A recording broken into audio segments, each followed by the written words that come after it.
The nameless echo. From chaos, shadows awaken. The morning shift at Astropathic Relay Station, Tertius 7, begins with the familiar hymnal of Imperial bureaucracy. Incense-sour air, the mechanical wheeze of cogitator banks and brass vox horns coughing out another day's administrative catechisms. Senior vox operator Hedrick Voss, 32 years beneath these stained vault ceilings, knows the rhythm of the data stream like a mortician knows bones. Production quotas scroll past in amber text.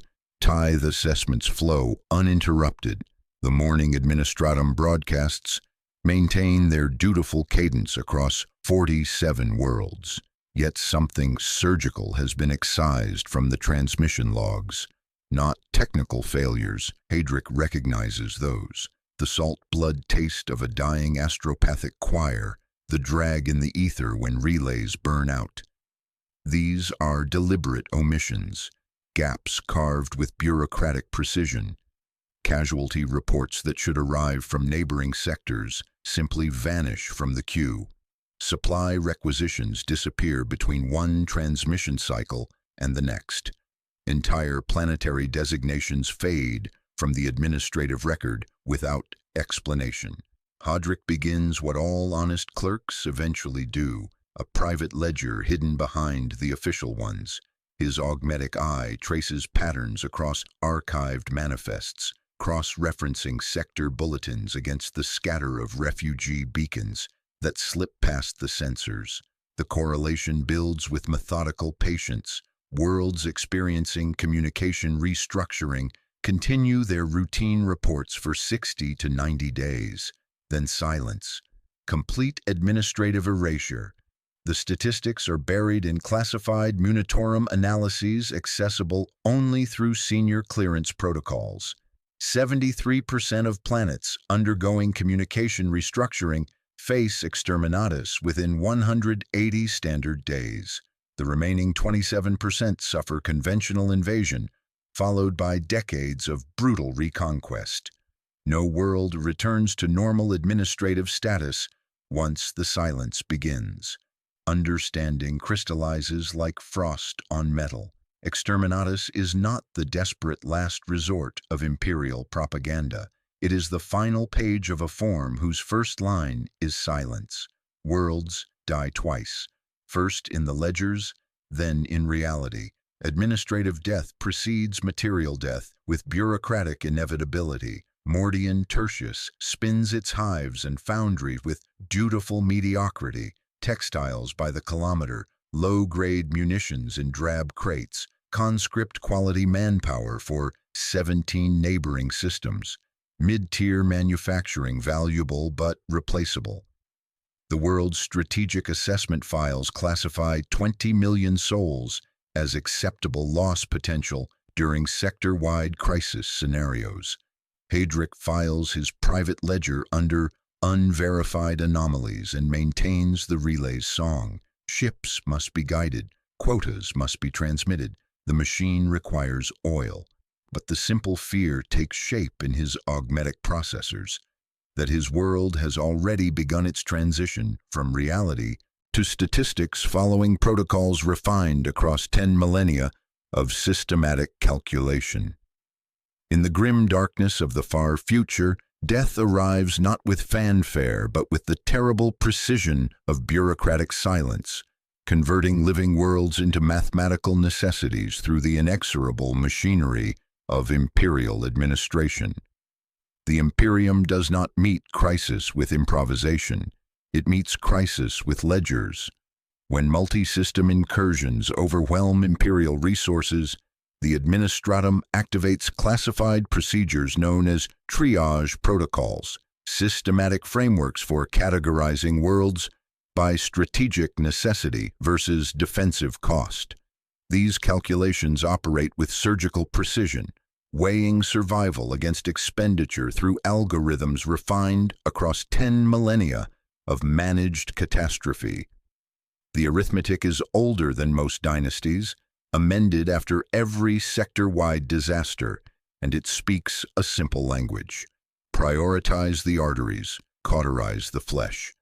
Mordian Tertius occupies the middle tier of this unforgiving assessment matrix. Annual production manifests catalog 47 million meters of flat cloth, 600,000 Mark IV laser guns of acceptable quality, and 12,000 recruits meeting minimum Imperial Guard standards. 20 million souls labor across 17 Hive complexes and foundry districts, generating steady output for neighboring systems. Valuable, certainly. Irreplaceable, absolutely not. The world's strategic classification reads Manufactorum/Feeder Grade 7, productive but replicable, useful but not essential. When chaos breaches along multiple vectors, the triage protocols apply a second layer of arithmetic through the expendability index. This numerical weight factors production output against reinforcement requirements, transit distance to threatened fronts, local PDF readiness, and population volatility indicators. Mordian Tertius scores 0.71 on the scale, where 1.00 means certain sacrifice, too distant from decisive battlefronts, too easy to replace elsewhere, too costly to defend at scale during sector-wide emergency allocation. The bureaucratic chain that orchestrates planetary fate operates with ritualized precision. First, Munitorum assessment teams compile the index calculations and draft the logistica prognosis through standardized cogitator analyses. Second, planetary governor notification under cipher, sealed orders to maintain quotas, increase output, and prepare for possible isolation.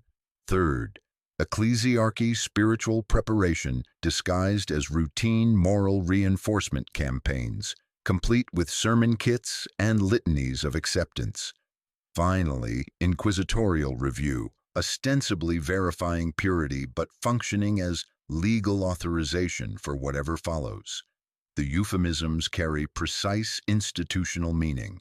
Administrative quarantine designates the formal restriction of communications and data visibility.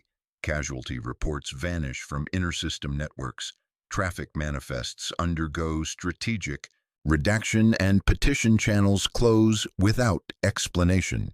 Resource Optimization Protocol 7 Gamma authorizes systematic asset stripping preceding potential elimination. Priority cargo lifted to fleet magazines. Medical stockpiles reallocated for frontline support. Skilled personnel quietly transferred to worlds with higher defensive ratings. Once administrative quarantine begins, temporal mechanics engage with bureaucratic inevitability.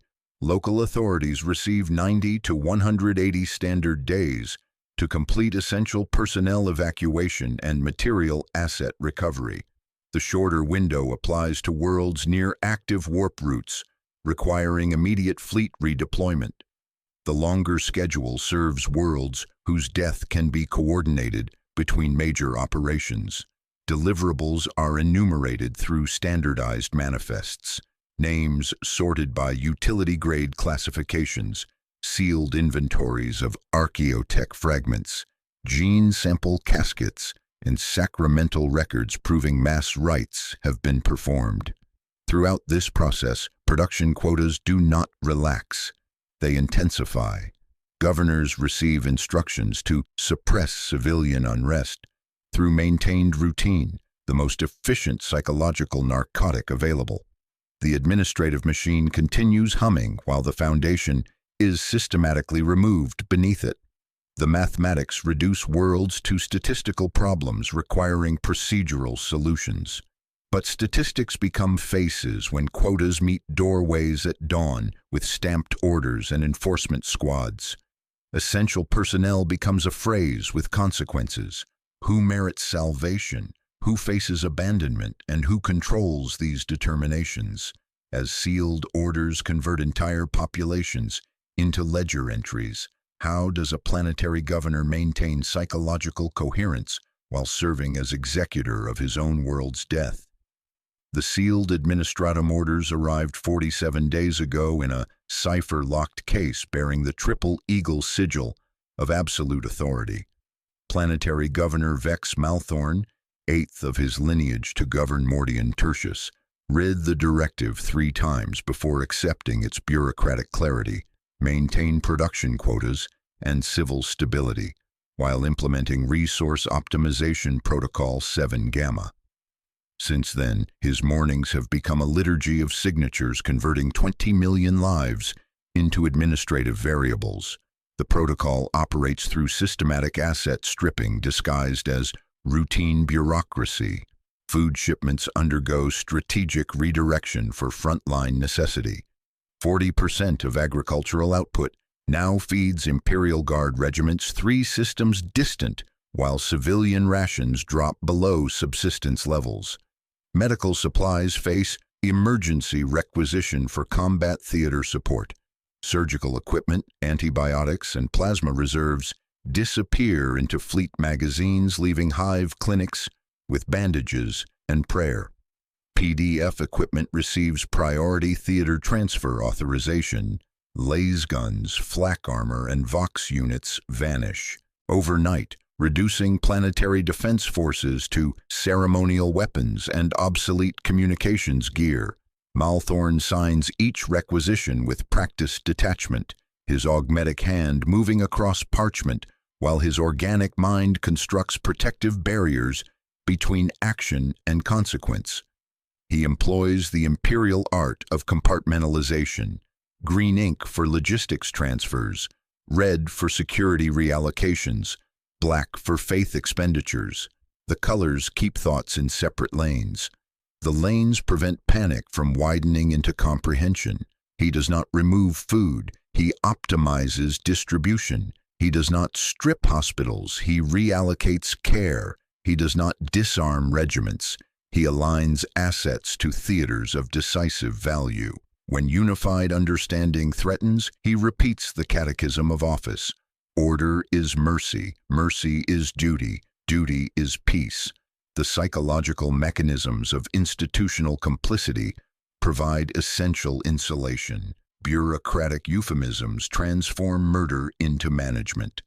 Following established protocols offers moral comfort. Questioning orders leads to heretical doubt. Malthorn attends public functions, delivers speeches on imperial resilience, and presides over production ceremonies while knowing the true destination of his world's bounty. Compliance becomes survival, at least temporarily. His principal aide, scripter Valdris, discovered the arithmetic that will not lie. Cross-referencing evacuation manifests against transport capacity, he calculated the mathematics of salvation. 40,127 souls classified for essential personnel extraction from a planetary population of 20,847,293. The numbers translate with brutal precision. 0.2% survival probability, 40,000 preserved from 20 million condemned. Available evacuation tonnage accommodates this maximum, assuming minimal personal effects and emergency rations. The remaining 99.8% would face administrative resolution through protocol completion. Valdris presented the calculations with trembling hands during the quiet hour before morning broadcasts. Malthorn studied the numbers like a penitent studies wounds, then folded the revelation into legal frameworks. Essential personnel evacuation constitutes technical classification, not moral determination. Utility precedes pity. Function precedes feeling. He instructed Valdris to secure the files behind Level 7 privacy writs and double the screening procedures. Purification assessment teams have begun operations throughout major population centers, their credentials identifying them as routine administratum auditors conducting standard efficiency evaluations. These inquisitorial advanced scouts catalog salvageable assets with clinical precision, archaeotech fragments in guild workshops, genetic bloodlines showing psychic potential, technical expertise worthy of preservation, and cultural artifacts meeting imperial relic classifications. They move through Hive spires, conducting genealogical surveys and aptitude testing under the guise of productivity assessments. But systematic resource depletion creates visible patterns. Supply shortages, transport irregularities, and personnel transfers follow no logical sequence except coordinated extraction. How do assessment teams maintain operational security among populations unaware they face cataloging for salvation or abandonment? When mid-level administrators recognize the systematic nature of the depletion, what mechanisms prevent bureaucratic curiosity from becoming dangerous comprehension? The purification assessment teams move through Mortian Tertius like ghosts in gray administratum robes, their presence masked by the bureaucratic camouflage of routine efficiency surveys. These inquisitorial operatives conduct systematic surveillance designed to identify what deserves salvation and what merits abandonment, the control mechanism that converts living populations into inventory manifests. Their work represents clinical dissection disguised as administrative diligence. Agent Korath establishes temporary operations in Hive Tertius Midspire, requisitioning guild halls for productivity assessments that function as genetic screening protocols. Children undergo aptitude testing through psychic sensitivity evaluations, disguised as educational placement exams. A 12-year-old scribe's daughter demonstrates measurable psyker potential during symbol matching exercises. Her results earn discreet notation in sealed files, while parents receive congratulations on her academic excellence. Guild records undergo technical expertise reviews, cataloging master craftsmen, tech adepts, and anyone possessing archaeotech maintenance knowledge. Genealogical surveys masquerade as heritage documentation projects designed to trace bloodline connections to navigator houses or imperial nobility. Citizens eagerly cooperate, believing participation demonstrates loyalty. They provide detailed ancestry records, genetic samples for purity verification, and testimony about relatives serving imperial institutions. Teams compile this data through selective preservation orders, classified directives assigning utility grades based on strategic value. The classification system operates with algorithmic precision.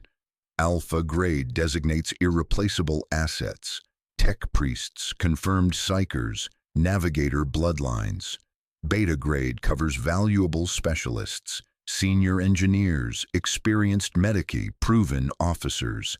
Gamma grade encompasses useful labor, supervisors, technicians, literate administrators.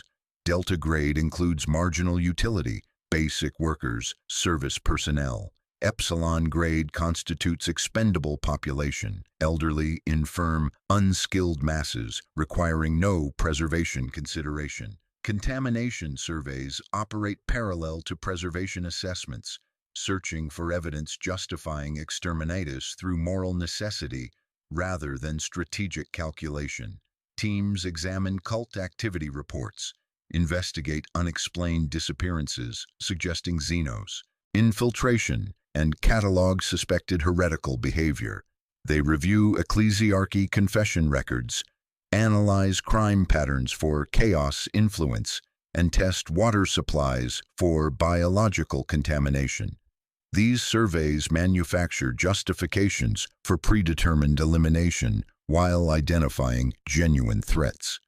Agent Korath's reports feed the final disposition matrix, a classified algorithm processing preservation assessments, contamination surveys, and strategic calculations to determine the world's exact method of death.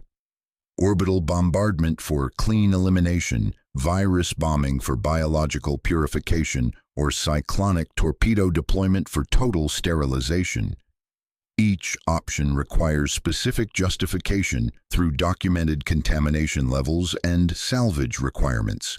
Teams maintain operational security through compartmentalized assignments and bureaucratic camouflage. Citizens perceive increased administrative activity as imperial investment rather than elimination preparation. Children return home excited about test performances. Families display heritage certificates with pride. Guild masters cooperate fully, believing compliance demonstrates loyalty. Yet patterns emerge for trained observers. Systematic questioning follows predictable sequences. Assessment schedules align with no apparent logic. Documentation requests probe beyond normal requirements. The administratum has never been so thorough, so intrusive. Ordinary citizens accustomed to imperial indifference begin sensing the systematic nature of these evaluations. How do these operatives maintain security among unsuspecting populations, increasingly aware something fundamental has changed? What survival mechanisms do communities develop when recognition dawns that cooperation might constitute collaboration in their own destruction? Scarcity breeds its own economy, and administrative quarantine has transformed Mordian Tertius into a marketplace trading in tomorrow. As systematic resource extraction intensifies, black markets emerge in the spaces between official rationing and civilian desperation, operating through what economists might term survival taxes, payments extracted by necessity from populations sensing death's approach without comprehending its administrative precision. The underground economy converts diminishing hope into tangible currency. Priority tokens represent the most coveted commodity in this shadow marketplace. Forged documents claiming essential worker status change hands for monthly wages, their authenticity verified through whispered networks of clerks who remember pre-assessment bureaucratic formatting. Counterfeit medical exemptions promise protection from emergency labor reassignment, while fabricated genealogical records suggesting valuable bloodlines sell for family heirlooms.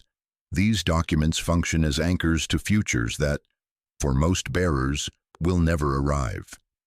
Water purification engineer Mira Valdane embodies the cruel mathematics governing these transactions. Her genuine technical expertise, once a source of civic pride, has become her primary bargaining asset.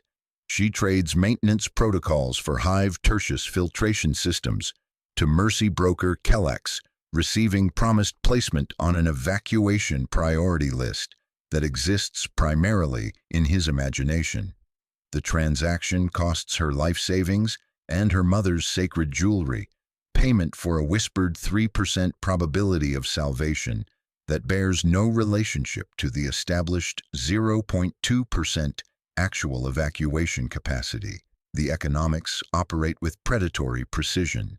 Families liquidate generations of accumulated possessions for fractional survival chances, their desperation making them credulous customers for increasingly elaborate deceptions. Prices fluctuate with rumor cycles. St. Vilas certificates cost 10 months, of ration coupons 1 day, 18 months, plus ancestral heirlooms the next. These official-looking documents promise evacuation aboard a mythical mercy vessel, their authenticity reinforced by stolen ecclesiarchy seals and references to obscure imperial saints. Mercy brokers represent institutional corruption's entrepreneurial face. Mid-level clerks with seal access, enforcers controlling evidence lockers, and disillusioned PDF officers leverage insider knowledge to manufacture false salvation while knowing the truth about their world's fate. They operate from converted shrine chambers, surrounded by imperial iconography lending moral weight to their transactions. Kellex explains hidden evacuation protocols with bureaucratic authority, describing secret transport schedules and classified survival facilities that exist only in desperate imagination. Stasis lottery numbers proliferate alongside certificates, digit sequences supposedly determining placement in emergency stasis pods during transition events. Citizens memorize these numbers like prayer verses, etching them into skin with ash and oil. The algorithmic patterns suggest genuine imperial methodology, yet no one has witnessed actual stasis pods or lottery winners. The numbers circulate through underground networks, traded between families seeking mathematical proof of salvation. Institutional deception creates its own marketplace, where hope becomes commodity and survival becomes service. The assessment teams grade bloodlines in silence. The populace replies by forging lineage. Official edicts speak of selective preservation. Artisans copy phrases in ink and wax. Night auctions fill maintenance catwalks beneath leaking pipes, where mothers bid Medici vouchers against guildsmen offering rivets and pride. The underground economy reveals administrative quarantines, psychological sophistication. False hope functions as crowd control, channeling panic into manageable cues while extracting final value from condemned populations. Every transaction represents calculated cruelty, desperation converted into currency, fear transformed into profit, death packaged as deliverance. Are any of these survival mechanisms genuine, or do they constitute elaborate forms of false hope designed to maintain order through managed desperation? As material reality collapses around citizens trading salvation like scarce commodities, how does the ecclesiarchy maintain spiritual control over populations facing such profound institutional betrayal? The ecclesiarchy transforms impending genocide into divine necessity through carefully orchestrated spiritual preparation, converting administrative murder into sacred martyrdom. Cardinal Vos Thaddeus, shepherd to 20 million condemned souls, receives sealed theological guidance from sector command. Prepare the faithful for divine transition through systematic doctrinal revision. His sermons shift from conventional piety to eschatological acceptance, emphasizing purification through sacrifice and the blessing of serving the greater Imperium through willing dissolution. Sunday congregations hear revised liturgies focusing on the Emperor's mercy through purification and the sacred duty of planetary sacrifice. Thaddeus explains that worldly attachment constitutes spiritual weakness, that true faith requires readiness to surrender individual existence for humanity's survival.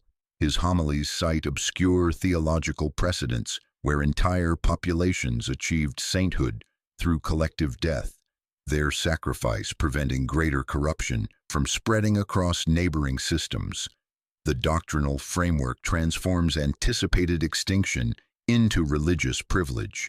Mass confession sessions become mandatory civic rituals where citizens must publicly renounce attachments to worldly existence. Families gather in cathedral squares to confess their fears of death, their desire for continued life, and their selfish concerns for personal survival. Census servitors circulate with inked rollers to mark brows, while confession lines double as head counts. The ledger of sins becomes the ledger of bodies.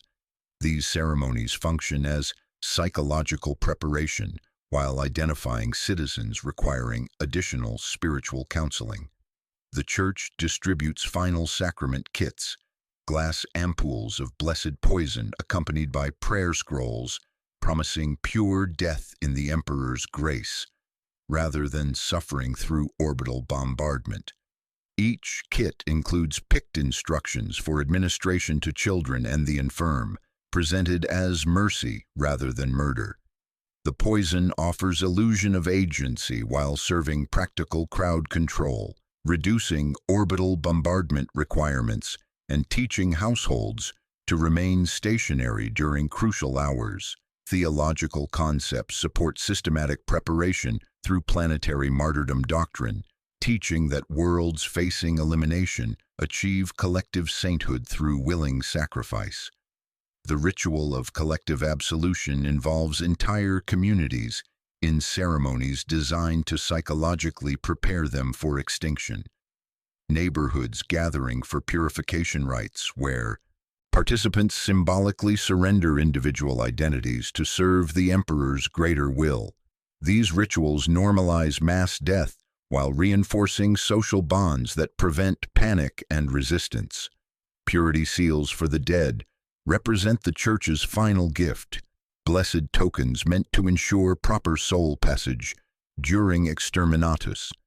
Citizens wear these seals as protection against spiritual corruption during their transition from life to martyrdom, providing psychological comfort while serving as identification markers for post-bombardment recovery operations.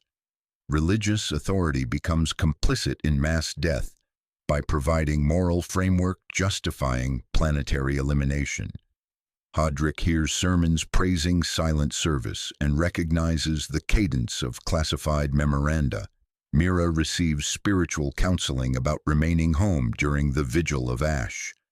Governor Malthorn kneels at televised mass, his bowed head broadcast across the hives while he signs requisitions in cathedral shadows. Spiritual preparations mask final logistical arrangements. Through synchronized scheduling, processions route crowds along designated assembly corridors, sermon schedules align with administratum curfews, and confession ceremonies provide final headcounts. Faith becomes the ultimate tool of crowd control, converting terror into acceptance through divine reframing. How do these spiritual preparations coordinate with the final logistical arrangements for planetary death? The positioning of orbital weapons and evacuation of essential personnel. What does the actual moment of Exterminatus look like from the ground level when theological preparation concludes and the Emperor's mercy arrives as cyclonic fire? The final signal arrives at 6:47 Imperial Standard, not as a scream of desperation, but as a coded astropathic whisper lasting precisely 3.7 seconds. This data burst contains coordinates, timing sequences, and activation protocols refined across 10 millennia of systematic planetary sterilization. The transmission triggers simultaneous actions with bureaucratic precision. Orbital weapon systems charging their cyclonic torpedo arrays, essential personnel extraction shuttles launching from concealed staging areas, and ground-based mercy protocol activation, the euphemistic term for systematic civilian elimination before bombardment commences. Nothing screams. Everything proceeds according to established procedure. Senior Vox operator Hadrick maintains his position at Astropathic Relay Station Tertius 7 as protocol demands, his augmetic eye tracking cyclonic torpedo descent trajectories, while his organic mind processes the arithmetic of extinction. Contrails comb the cloud decks like brushstrokes against dawn sky. The Vox horns continue broadcasting morning production quotas to empty manufactorums, their mechanical voices maintaining the administrative song even as the foundation crumbles. His duty script requires calm transmission, verified checklists, and comfort phrases. Between targeting coordinates, shelter in place, maintain blessed stillness, the Emperor counts the faithful.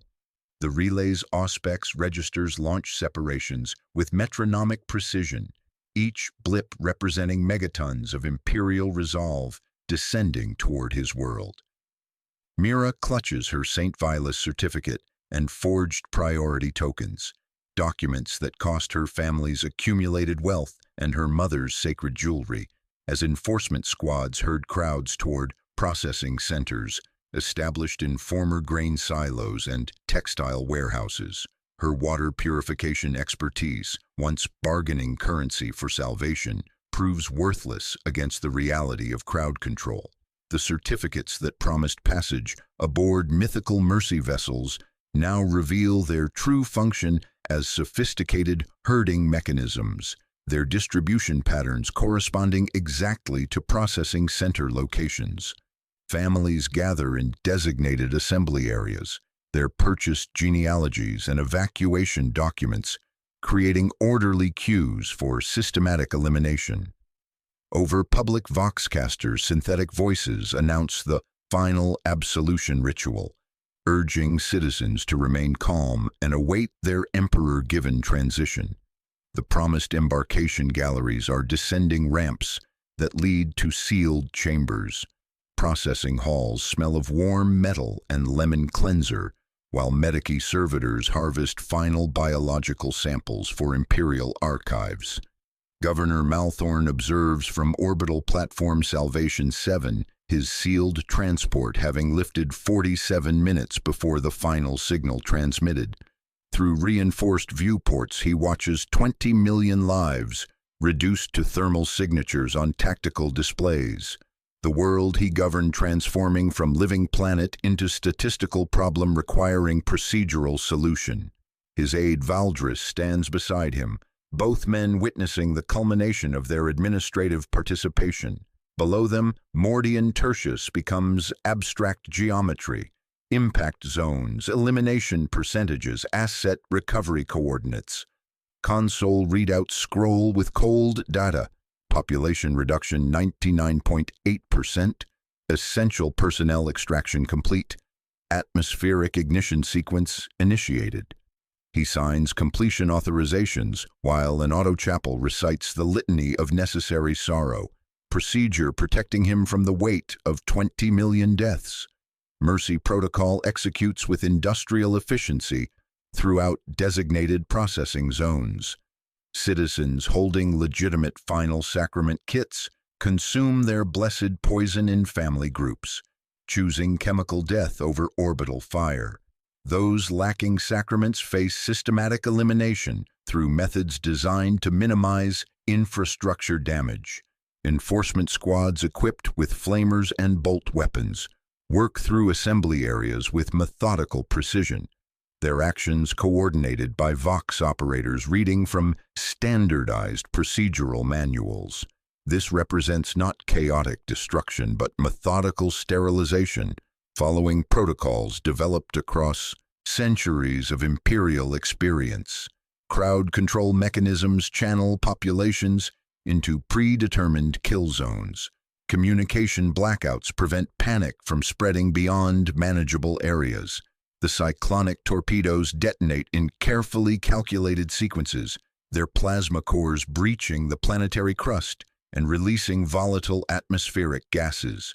The world's oxygen becomes fuel for a planet-wide crematorium as atmospheric ignition transforms 20 million lives into thermal energy through chemical processes refined by the Mechanicus for maximum efficiency. Hive spires collapse in predetermined patterns, their structural failures channeling destruction along engineered pathways. From orbit, Mordian Tertius burns like a torch. Not an explosion, but a controlled conflagration, consuming the upper atmosphere before descending in waves of superheated gas and flame. Hadric's final transmission cuts mid-word as his relay station vaporizes in plasma fire. Mira's screams join the atmospheric roar as processing centers disappear beneath the advancing wall of flame. The administrative precision of planetary death reduces to numbers in sealed ledgers, while the Emperor's mercy arrives as cyclonic fire, converting a living world into ash and memory.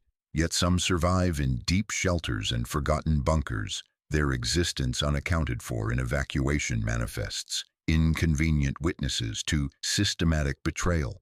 How does the Imperial bureaucracy process and document such massive loss of life while managing these survivors who witness their own government orchestrate planetary genocide? Salvage and recovery operations commence 18 hours after atmospheric ignition subsides, transforming Mordian Tertius from living world into inventory problem requiring systematic cataloging. Imperial recovery teams descend through sealed atmospheric processors, their augmetic sensors scanning thermal strata for useful remnants. The operation follows standardized protocols refined across centuries of planetary sterilization. Intact technology receives priority classification. Viable genetic samples undergo cryogenic preservation, Surviving infrastructure faces structural assessment for potential restoration. Pre-war purification assessment. Data guides every step. Coordinates for Manufactoria vaults appear on cogitator slates, cross-referenced against collapse vectors and heat persistence charts. Mechanicus surveyors establish sterile perimeters, while administratum salvage cohorts erect tabulation tents from canvas still reeking of incense. Servitor crews pry open slagged vault doors, dragging out machine cores that survived atmospheric ignition through reinforced housing. Recovery clerks photograph serial plates before stamping lead tags through smoldering grease. Gene sample caskets fill with bone fragments and partial organs harvested from charred remains, labeled by district and recovery hour. The purity seals for the dead, those blessed tokens distributed during spiritual preparation, now serve as field markers confirming rites complete, extraction unnecessary. The logic represents economized piety. Survivors present more complex salvage categories. Deep shelters yield small groups, blinking into orange light. Maintenance crews, guild bunkers, forgotten sublevels where civilians clung to existence through emergency protocols. Water purification engineer Mira Valdane emerges from treatment facility 7 Gamma with cracked lips and radiation burns, clutching worthless St. Vilas certificates. These witnesses face immediate post-event processing, clinical procedures combining medical examination, psychological evaluation, and classification for optimal utilization. They are transported not to hospitals, but to processing hubs hastily assembled in Prometheum yards. Medical examination verifies baseline viability, while psychological evaluation tests cognition against standardized shock indices. The diagnosis appears consistently contaminated by exposure to planetary death trauma. This classification justifies assignment to penal legions or servitor conversion rather than reintegration into Imperial society. The contamination represents not physical corruption, but psychological damage from witnessing systematic governmental betrayal. Such individuals possess dangerous knowledge about Imperial methods, making them unsuitable for normal civilian status. The primary twist emerges through procedural revelation. Survival itself becomes Imperial resource. Bodies that escaped the fire become inputs for new production chains. Forced infantry, labor servitors, controlled test subjects. A tech adept draws ink patterns across Riveter Lysa's scalp, while Auspec's arms trace neural pathways, calibrating excision that will erase her consciousness into compliant machinery. Minds that endured are harvested for information through trauma analysis protocols. Trauma harvesting teams, quiet scribes with Auspex tipped quills, collect testimonies under pastoral care pretexts. They measure rather than soothe. Which rumors moved crowds fastest? Which forged documents convinced the reluctant? At what hour did processing centers reach saturation without riot? Mira recounts St. Vilas certificates as lifelines. Interviewers code those phrases as crowd channel efficacy, high. Cogitators ingest narratives and output revisions to future mercy protocols, adjust sermon timing, widen certificate distribution, relocate assembly corridors away from gas mains that impeded flamer teams. Recovery reports compile with detachment that guided the fire. Tonnage manifests list reclaimed machine spirits, structural alloys, pharmaceutical stocks, recovered pre-ignition.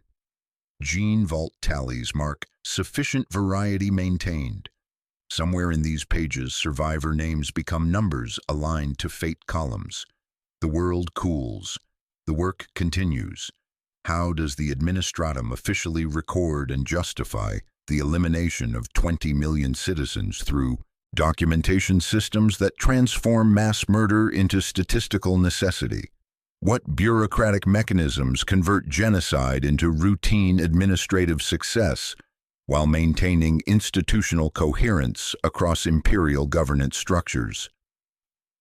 Completion documentation protocols represent the final metamorphosis of atrocity into administrative success, transforming the elimination of Mortian Tertius from moral catastrophe into quantifiable imperial efficiency. The aftermath of Exterminatus concludes not with flame but with ledgers, as scribes working from orbital platforms compile comprehensive assessments using standardized forms refined across millennia of planetary sterilization. Their meticulous calculations reduce genocide to mathematics, employing systematic euphemism and statistical manipulation to reframe mass murder as strategic necessity successfully executed. The official death toll receives precise tabulation through the Mortis Ledger: 19,847,293 confirmed eliminations, cataloged by district elimination method and processing efficiency ratings. These figures exclude the 40,127 essential personnel evacuated before final signal transmission, creating statistical frameworks where survival appears as planned exception rather than arbitrary selection. Resource recovery manifests detail 847 tons of salvageable materials extracted through coordinated protocols, machine cores, archaeotech fragments, genetic samples, and infrastructure components receive individual classification codes linking recovered assets to strategic value calculations. Strategic benefit analysis frames the operation as elimination of potential chaos corruption vector, citing contamination surveys and theoretical modeling that projects saved Imperial lives across 17 adjacent systems. Imperial bureaucracy performs linguistic absolution through systematic euphemism. Citizens become population units. Mass murder becomes administrative resolution. Genocide becomes strategic sterilization event. The documentation describes successful transition protocols and optimal resource reallocation, while avoiding terms like killing or death except in clinical contexts. This framework allows officials to process atrocity as routine function, creating protective barriers between action and moral consequence through numerical abstraction. The payoffs arrive with clinical precision, revealing earlier deceptions as sophisticated institutional tools. Resource Optimization Protocol 7 Gamma, whispered as rumor during the preceding weeks, stands exposed as standard pre-exterminatus asset stripping procedure, employed across dozens of similar operations, with documented success rates. The protocol's euphemistic designation masked systematic theft, while maintaining civilian compliance through bureaucratic camouflage, ensuring maximum material benefit before atmospheric ignition commenced. Stasis lottery numbers receive classification as crowd control mechanisms with 94% compliance. Efficacy. Comprehensive analysis confirms no actual stasis pods were ever manufactured, deployed, or recovered. The complex algorithms and seemingly official distribution served exclusively to maintain order and channel populations into designated assembly points, ensuring compliant masses for Mercy Protocol implementation. The numbers were designed to be believed, not to be real, leveraging desperate hope against mathematical impossibility. St. Vilas certificates demonstrate optimal civilian concentration methodology through their systematic deployment. Distribution patterns corresponded exactly to processing center locations, herding millions into concentrated areas for streamlined elimination, while maintaining order through false salvation promises. The certificates transformed crowd control into voluntary compliance, reducing enforcement costs while gathering psychological data about civilian behavioral patterns under extreme stress. Every document represented calculated cruelty disguised as mercy. The final disposition matrix integrated all assessment data, strategic salvage value, psychological manipulation effectiveness, and elimination protocol success rates, confirming Mordian Tertius's destruction as procedurally sound, strategically beneficial, and economically justified operation. The world's death exemplified imperial policy success rather than institutional failure, demonstrating brutal yet effective governance logic. The Imperium's survival depends fundamentally on its capacity to mathematically justify human sacrifice at any scale. 20 million lives become statistical entries in galactic survival calculations, individual horror subsumed by collective necessity through administrative processing. The sheer scope of bureaucratic apparatus ensures moral questions transform into resource allocation problems, enabling institutional conscience to process genocide as necessary efficiency. Completion documentation closes with archival classification under resolved worlds, providing operational templates for future planetary eliminations while demonstrating successful protocol implementation. Mordian Tertius becomes case study rather than tragedy, its destruction serving educational purposes for Imperial administrators facing similar strategic necessities. Yet statistical success cannot contain psychological consequences. How do neighboring worlds react to witnessing such systematic planetary elimination, and what long-term effects does routine Exterminatus have on Imperial morale and productivity when populations realize their government views them as expendable resources rather than citizens deserving protection? The psychological shockwave radiating from Mordian Tertius's destruction demonstrates the calculated precision underlying Imperial terror doctrine as neighboring systems process the elimination of 20 million souls through measurable behavioral responses that follow predictable patterns refined across millennia of systematic governance. The immediate aftermath produces what administratum analysts term prophylactic compliance spikes, fear-driven productivity surges as entire worlds desperately attempt to prove their indispensability through quantifiable utility. Hive World Korath Prime increases textile output by 23% within 30 standard days, while Agri-World Valdris II delivers grain quotas 6 weeks ahead of schedule. Manufacturing complexes extend shifts without prompting. Void yards reduce maintenance intervals to demonstrate vigor. These efficiency gains represent populations working themselves toward exhaustion rather than face administrative evaluation. Statistical documentation reveals the mathematical precision of terror's economic impact. Production indices spike between 9 and 22% across 17 adjacent systems during the first month following Exterminatus, generating resource surpluses that offset the material costs of planetary elimination. Conscription volunteering increases by 31% as citizens seek military service as protection against civilian vulnerability. Even astropathic message traffic intensifies as worlds flood Imperial channels with loyalty declarations and productivity reports, creating administrative overflow that requires additional processing staff. Yet sustained psychological pressure corrodes institutional foundations with measurable consequences. Long-term assessments compiled by Departamento Munitorum analysts reveal the inevitable decay of fear-driven compliance. Suicide rates climb 34% across affected systems within 6 months, concentrated among mid-level administrators who recognize the systematic nature of imperial resource calculations. PDF desertion increases by 1/5 as soldiers abandon posts rather than potentially participate in future elimination protocols.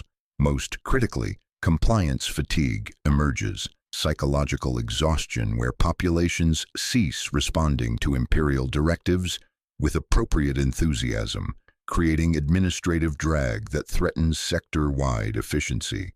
The fear dividend decays as insomnia, superstition, and underground rumor markets consume productive hours.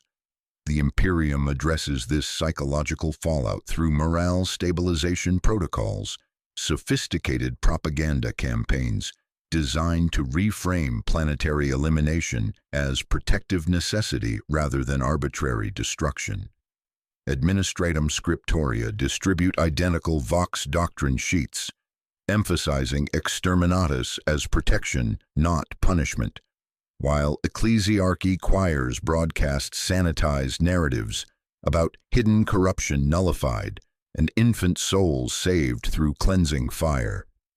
These coordinated messages transform genocide into salvation, allowing neighboring populations to process witnessed horror as evidence of governmental protection rather than governmental threat. Commissariat officers organize gratitude formations, public parades where workers receive purity tokens for meeting, quotas converting dread into civic virtue through ritualized appreciation.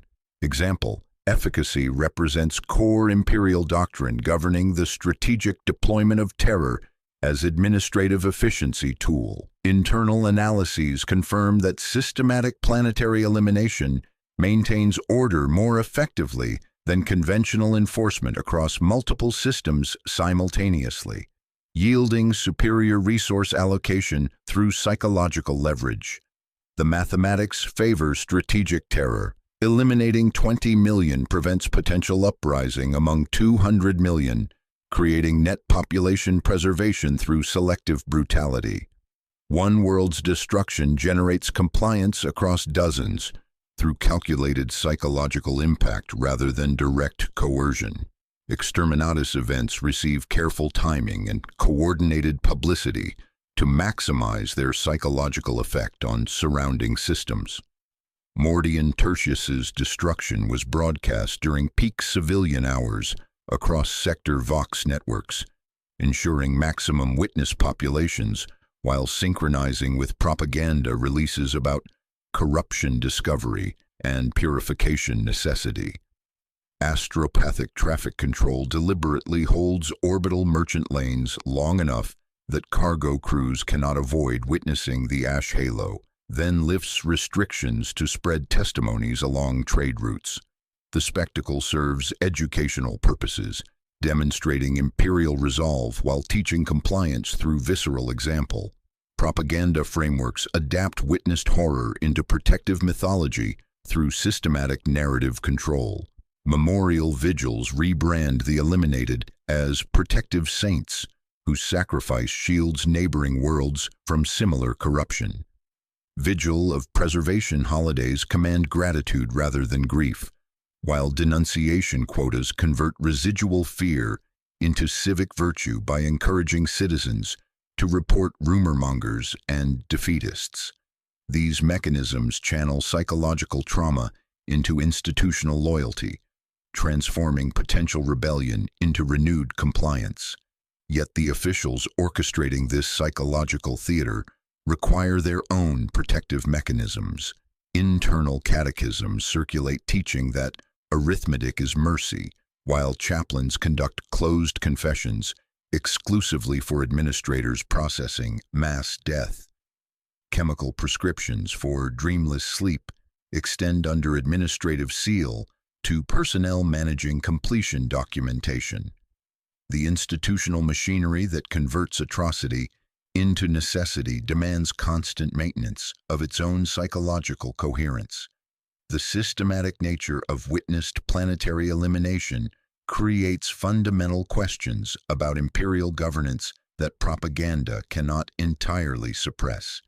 If loyal worlds face elimination through administrative calculation, what constitutes genuine protection versus temporary utility? The cold precision of bureaucratic genocide gnaws at the foundations of faith and obedience across systems that witnessed Mordian Tertius burn. What institutional, Mechanisms allow the Imperium to routinely commit such acts while maintaining ideological coherence among the vast administrative apparatus required for systematic planetary murder. How do imperial officials, from planetary governors to anonymous scribes, psychologically process their direct participation in genocide while maintaining functional loyalty to the institutions they serve? The Imperium's capacity for systematic planetary murder rests upon theological and philosophical foundations that transform genocide into moral necessity through careful doctrinal construction spanning millennia of institutional refinement. The ecclesiarchy's doctrine of acceptable loss provides the cornerstone framework, teaching that individual worlds, like individual lives, constitute expendable components in humanity's existential war against extinction. Cardinal theologian Vex Mordecai's canonical treatise, The Mathematics of Mercy, establishes the biological metaphor that enables mass murder. The Imperium functions as humanity's collective body, and diseased limbs require amputation to preserve the whole. This framework reduces complex ethical questions to medical procedures requiring clinical detachment rather than emotional consideration. Imperial education systems construct the mental architecture necessary for processing planetary genocide as routine administrative function through systematic indoctrination beginning in early childhood. Schola Progenium curricula mandate courses in strategic sacrifice theory, where students practice resource allocation exercises using theoretical planetary populations as mathematical variables. Children solve arithmetic catechisms, where the inputs are worlds and the outputs are survival probabilities, learning to calculate acceptable loss percentages through educational games that normalize mass death as intellectual challenge rather than moral crisis. History primers pair cautionary tales with mathematical precision. One planet spared later drags 10 neighbors into darkness, while one planet purged prevents a crusade's collapse. Graduation examinations require students to justify theoretical exterminatus decisions using approved theological reasoning, ensuring administrative personnel possess necessary psychological conditioning before assuming positions requiring participation in systematic elimination. The purity calculus represents the theological mathematics that weighs potential corruption against certain death, consistently favoring elimination over risk through algorithmic moral reasoning. This doctrinal framework assigns numerical values to spiritual contamination levels, population loyalty indices, and strategic importance ratings, creating seemingly objective methodologies for subjective moral decisions. The calculus operates on explicit bias, 0.1% probability of chaos. Corruption justifies 100% population elimination because spiritual contamination threatens infinite souls across infinite time, while physical death affects only finite populations in finite moments. Mathematical certainty replaces moral uncertainty through numerical frameworks that transform ethical dilemmas into computational problems with predetermined solutions favoring sterilization over preservation. Linguistic transformation serves as the primary mechanism for converting atrocity into administrative routine through systematic euphemistic construction. Death becomes transition, murder becomes purification, genocide becomes strategic sanctification. The Emperor's mercy manifests through elimination rather than preservation, teaching that true compassion requires preventing suffering through preemptive termination. Ecclesiarchy doctrine emphasizes that corrupted souls face eternal damnation, while purified souls achieve immediate salvation, making exterminatus spiritual rescue rather than physical destruction. These semantic barriers create protective cognitive distance between action and consequence, allowing perpetrators to process genocide as mercy while maintaining psychological coherence through doctrinal insulation. Institutional compartmentalization prevents comprehensive moral evaluation through coordinated messaging across multiple channels, employing different vocabularies for identical actions.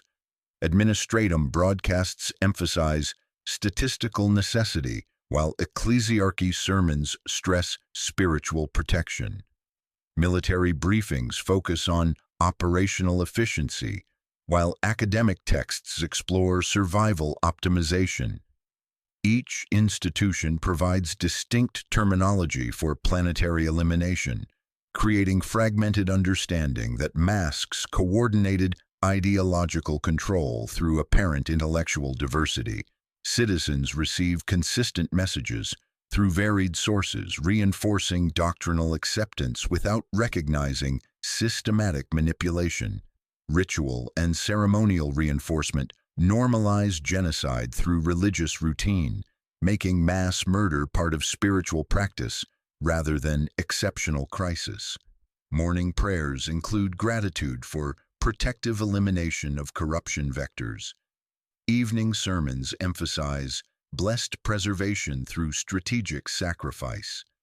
Memorial services honor eliminated populations as martyrs whose death enables life, while vigils of preservation mix mourning with gratitude through coordinated emotional manipulation. The sacrament of delegated burden provides confession specifically tailored for administrative signatories, where priests intone protective formulas. The emperor carries your hand, the sum was his. These ceremonies transform horror into holy duty through systematic theological reframing. The apparatus transforms witnesses into participants through moral complicity frameworks that create psychological investment in institutional justification. Neighboring worlds benefiting from eliminated planets' redistributed resources become stakeholders rather than innocent observers. Citizens who continue productive lives after witnessing genocide implicitly validate the system through their compliance, making survival itself a form of collaboration. The doctrine teaches that questioning Exterminatus constitutes questioning humanity's survival, making dissent equivalent to species betrayal, while creating collective responsibility for systematic elimination through shared benefit and continued participation. Propaganda systems reinforce these frameworks through hagiographic narratives depicting planetary martyrs, worlds whose populations willingly embraced destruction to save their neighbors. These stories, often embellished or entirely fabricated, ennoble death through spiritual purpose while providing behavioral models for populations facing similar fates. Liturgical chants invoke the emperor's cleansing fire, framing Exterminatus as divine intervention rather than administrative decision. The language deliberately emphasizes abstract concepts like planetary souls and spiritual health rather than concrete reality of living inhabitants, maintaining cognitive distance through theological abstraction.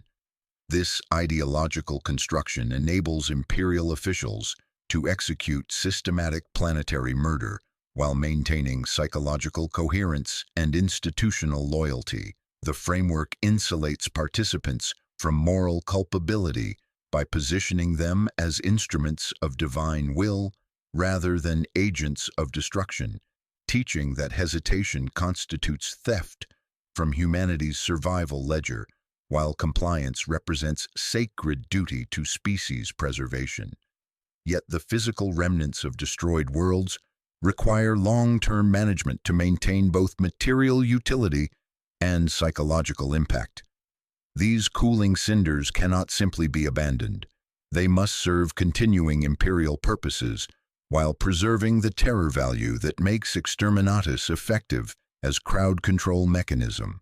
How does the Imperium prevent planetary elimination from becoming routine enough to lose its psychological impact while maintaining institutional capacity for systematic genocide when strategic necessity demands such extreme measures?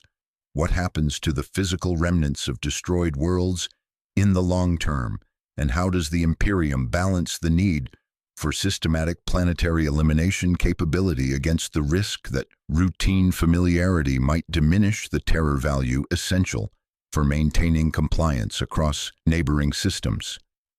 Decades after the final signal, Mordian Tertius orbits as a cooling cinder, serving dual functions as warning monument and resource extraction site.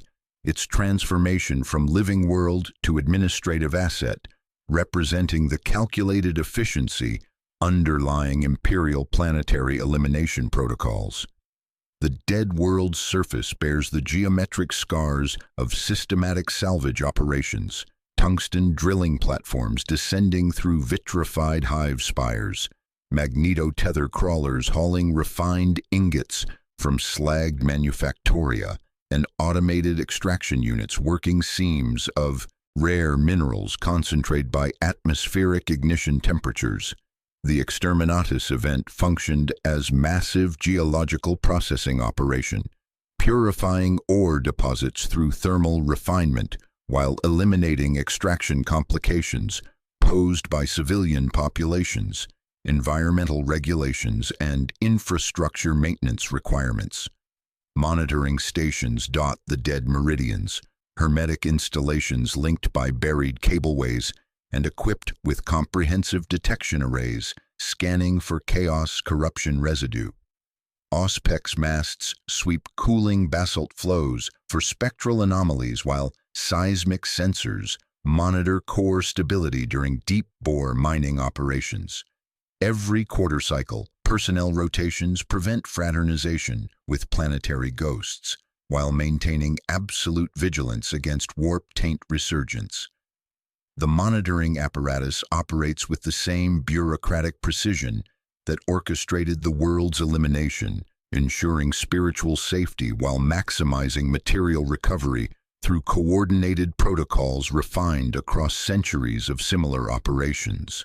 Purity monuments rise from salvaged Hive alloy, austere pylons marking extraction sites while serving psychological functions, extending across neighboring systems. These installations double as sensor spines and educational landmarks, their foundations sleeving detection equipment deep into cooling rock while their surfaces display memorial plaques listing not the dead, but the saved. Populations preserved through Mordian Tertius's strategic sacrifice.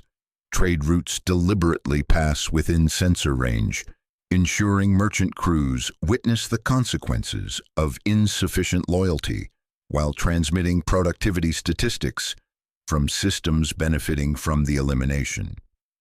The payoff for purification assessment teams emerges through their pre-Exterminatus surveys, which mapped subsurface resources with precision impossible during normal planetary operations.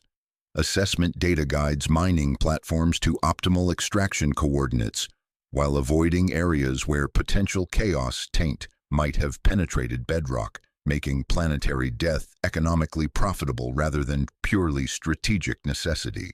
Post-event mineral yields exceed pre-elimination estimates by 37%, confirming the economic efficiency of destruction over preservation in specific strategic contexts where extraction complications outweigh production capacity.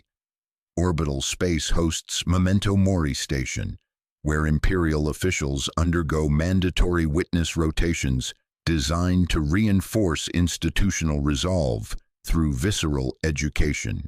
Planetary governors and sector administrators receive transport to observation platforms positioned above cooling wasteland, observing consequences of insufficient vigilance while reviewing completion documentation that transforms genocide into administrative success.